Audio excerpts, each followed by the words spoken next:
అరటికాయ పకోడీ చేయడానికి అరటికాయని పైన చెక్కు తీసేసి నిలువుగా కట్ చేసుకొని పెట్టుకోవాలి.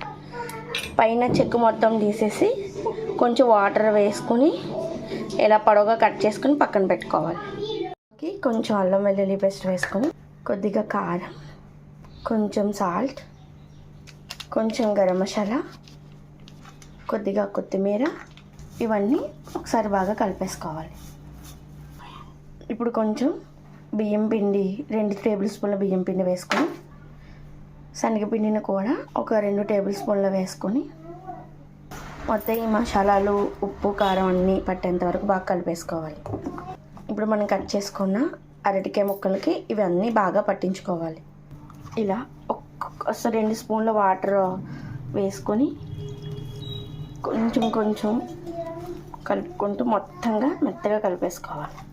అరటికాయ ముక్కలకి శనగపిండిలా పట్టించుకున్న తర్వాత స్టవ్ పై కడాయి పెట్టుకొని డీప్ ఫ్రైకి సరిపడగా కొంచెం ఆయిల్ వేసుకొని ఒక్కొక్కటిగా ఆయిల్లో వేసుకోవాలి.